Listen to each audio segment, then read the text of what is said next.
தங்களுக்குரிய மரியாதை அங்கீகாரம் யாரிடம் கிடைக்கிறதோ அவர்களிடம் மட்டுமே கூட்டணி அமைப்போம் என்று தேமுதிக பொதுச் செயலாளர் பிரேமலதா தெரிவித்துள்ளார். ரொம்ப பயங்கரமான ஆளா இருப்பாரோ? யார் சார் இவரு? இவரு தெரியல. இவரு தெரியலையே. இவருதான் மானஸ்தன். வணக்கம். மானஸ்தனா? மூஞ்சி பார்த்தா அப்படி தெரியலையே. திமுகவுடைய பி டீம் தான் பிஜேபியா அப்படின்ற ஒரு கருத்து மக்கள் கிட்ட இருக்கு. இதை வந்து தெளிவுபடுத்த வேண்டியது அவங்க ரெண்டு பேரும். சிங்கார சென்னையில டயலாக் பேசினவங்க தான் திமுக காரங்க. ஏன் அது மாதிரி கொண்டு வர முடியல? இன்னைக்கு சிங்கப்பூர் மாதிரி இருக்கா நம்ம சென்னை? இல்லையே. வெறும் வாய் வார்த்தைகள். வாயிலே வடை சுடுவாங்கன்னு சொல்றாங்கல்ல, அவங்க தான் அதிகதி சொல்லுவாங்க.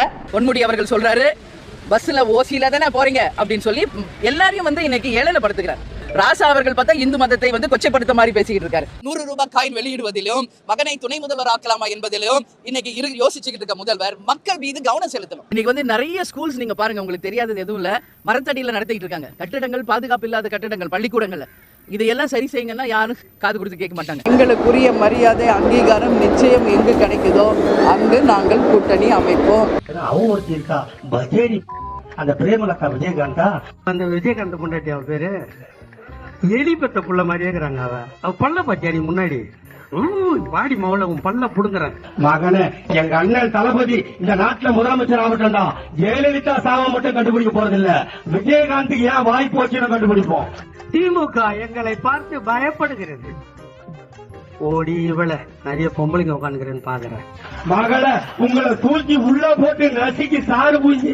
எங்களுக்குரிய மரியாதை அங்கீகாரம் நிச்சயம் எங்கு கிடைக்குதோ அங்கு நாங்கள் கூட்டணி அமைப்போம். என்னப்பா இப்படி மாட்டிக்கிட்டீங்க?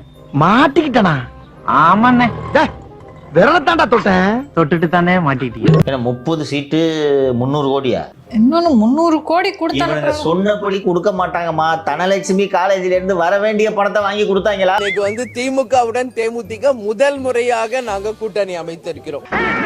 திமுகவுடன் தேமுதிக முதல் முறையாக நாங்க கூட்டணி அமைத்திருக்கிறோம். ஐயோ, ஒரு நிமிஷத்துல உடம்பெல்லாம் குப்புன்னு வேர்க்குதே, என்ன புடிச்சுக்கடா கைத்தாங்க. இன்னைக்கு தமிழ்நாடு இல்ல, இந்தியா இல்ல, உலகமே உங்களை பார்த்து சிரிக்குது.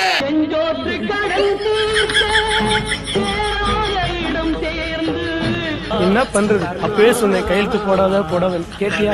எல்லாம் தலையெழுத்து. சாணி. எங்களுக்குரிய மரியாதை அங்கீகாரம் நிச்சயம் எங்கு கிடைக்குதோ அங்கு நாங்கள் கூட்டணி அமைப்போம். காலங்காத்தால உனக்கு குறவழி வரைக்கும் சோத்த போட்டு வண்டியில ஏத்திட்டு வந்ததுக்கு உன்னால என்ன பண்ண முடியுமா அதை பண்ணி. திமுக கூட்டணியில் தேமுதிக, இதைவிட ஒரு அவமானம் அந்த நல்ல மனிதருக்கு உண்டா? மோசம் போயிட்டோம். எல்லாரையும் பாலுங்கணத்துல கல்ல கட்டி தான் தள்ளுவாங்க. ஆனா உங்களுக்கு இதை கட்டி தள்ளிட்டாங்களே. என்னன்னா கல்யாண மண்டபத்துல தூங்க இடையில அதுக்கு ஒரு கட்சி ஆரம்பிச்சு நான் அடுத்த மருந்து வாழ்ந்துருக்கேன். என் நேரம் ஃபுல்லா தண்ணியை போட்டு முதலமைச்சர் சீட்டு என்ன அவர்கள் கூட 2016 பழம் நழுவி பாலில் விழப்போகிறது என்று கூட சொல்றார். 10 வருஷம் கழிஞ்சு பழம் நழுவி தேன் கலந்த பாலில் இந்த முறை விழுந்திருக்கிறது. தெய்வங்கிறது மக்கள் ஓட்டு போட்டதானே நீயே வரும். மக்கள் தான் உங்களை ஊழல்வாதிங்கிறாங்களே. அந்த மக்கள் தெய்வம். நான் அதான் சேலத்தில் சொன்னேன், அந்த கம்சன் அரக்கன் கம்சனை கிருஷ்ணனாகிய மக்களாகிய நீங்கள் அழிக்கணுங்கிற அதான் நடக்க போகுது.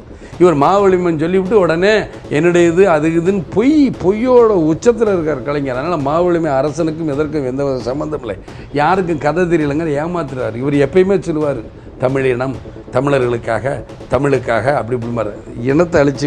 நான் கேட்குறேன், தமிழர் அப்படின்னு நீங்கள் சொல்கிறீங்க, ஒத்துக்கிறேன். இந்த தமிழர்னு நீங்கள் தமிழரோட என்றைக்காக கூட்டணி வச்சுருக்கீங்களா? உங்களை யார் வடக்கு போய் கூட்டணி வைக்க சொன்னால் சொல்லுங்க பார்ப்போம். எந்த பேரறிஞர் அண்ணா அவர்கள் கட்சியின் தலைவராக இருக்கப்பட்டவர் போராடி காங்கிரஸ் கட்சியை வீழ்த்தினார். இவர் ஆட்சிக்கு வந்து அவரோட கூட்டணி வைக்கிறார். 80 இவருடைய ஊழல், பூச்சிக்கொல்லி ஊழல், கோதுமை ஊழல் தப்பிக்கணுங்கிறதுக்காக முதல்ல கூட்டணி வைக்கிறார். அதுக்கப்புறம் இன்றைக்கி வரைக்கும் கூட்டணி வைக்கிறார். இவர் தான் இந்திரா காந்தியை அடித்து பிடிச்சி சொல்லிட்டார், ரத்தமாக சகப்பு கலர் ரத்தம் வருது, அது பெண்களுக்கு வர வியாதி தானே எப்பயும் பழங்குற சொன்னவர் தான் இந்த சாபக்கேடான கலைஞர் அவர்கள் இன்றைக்கி இவ்வளவும் பேசுகிறார். அதனால் மாமல்லி மன்னனுங்கிற இவர் சொல்ல, இவர் செய்கிறதெல்லாம் ஃப்ராடு. மாநிலத்தில் சுயமாக கொள்ளையடிச்சுக்கிறோம், மத்தியில் கூட்டாக கொள்ளையடிச்சுக்கிறோங்கிறார். இதைத்தான் மாநிலத்தில் சுயாட்சி, மத்தியில் கூட்டாட்சி. இங்கே இருக்கிற காங்கிரஸ் கட்சிக்கு முடியாது, எங்களுக்கும் பங்கு கூடுன்னுக்கிட்டு இருக்காங்க. இதுதான் சண்டை, தவிர வேற ஒன்றும் கிடையாது. சம்பாதிக்கல கொஞ்சம் கொடுத்துட்டா கம்முன்னு இருப்பாங்க, மந்திரி பதவியெல்லாம் கேட்க மாட்டாங்க. நீ கேட்ட ஒவ்வொரு கேள்வி என்ன செருப்பால் அடிச்ச மாதிரி இருக்கு. புரிஞ்சுங்க மக்களே, கலைஞர் இருக்கிற வரைக்கும் நீங்க ஏழைகளா தான் இருப்பீங்க. திரும்ப திரும்ப சொல்லுகிறேன் என்னுடைய மக்களே, கலைஞரின் வீடா தமிழ் நாடாங்கிறது நீங்க முடிவு பண்ணிக்க. என்கிட்ட உருவன வண்டியா இது? அடி பாவி, பிளைட் மாதிரி மெயின்டைன் பண்ணி வச்சிருந்தேனடி, இப்படி இத்தனை பிளேட்டை மாட்டி அசிங்கம் பண்ணிட்டீங்களேடி. ஏதோ உங்க புண்ணியத்துல இந்த வண்டியை வச்சு நாங்க 4 இடத்துல பிச்சை எடுத்து எங்க நிலைமையை நாங்க டெவலப் பண்ணி இப்ப ரொம்ப சாமியும் சாஞ்சு போச்சு, நம்ம ஊர் கவுண்டரையும் சாச்சிட்டானுங்க. அந்த கவுண்டரி எப்ப நிமிர்வாருன்னு யோசனை பண்ணிட்டு இருக்கேன்.